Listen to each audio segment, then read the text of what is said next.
বাংলাদেশের তরুণ ফুটবল প্রতিভা বিকাশের প্রতিশ্রুতি নিয়ে যাত্রা শুরু হলো অ্যাম্বিশন ফুটবল ও ফুটসাল একাডেমির।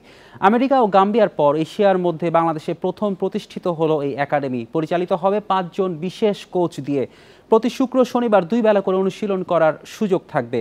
বাংলাদেশে ফুটবলার তৈরি ও তাদের বিশ্বমানে উন্নীত করার লক্ষ্যে কাজ করবে একাডেমিটি।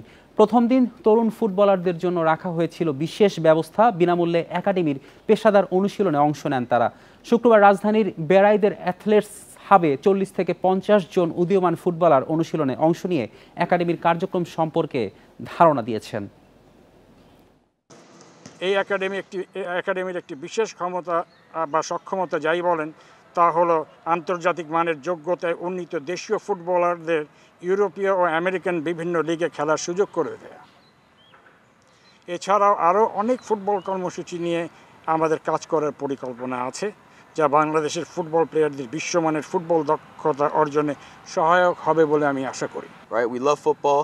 বাংলাদেশের প্রতিভাবান তরুণ ফুটবলারদের খুঁজে বের করা এই একাডেমির লক্ষ্য, যাদের পেশাদার কোচের অধীনে তৈরি হওয়ার সুযোগ থাকবে। আমি বিশ্বাস করি সঠিক পরিকল্পনা ও কঠোর পরিশ্রমের মাধ্যমে বিশ্বমানের ফুটবলার হওয়া সম্ভব।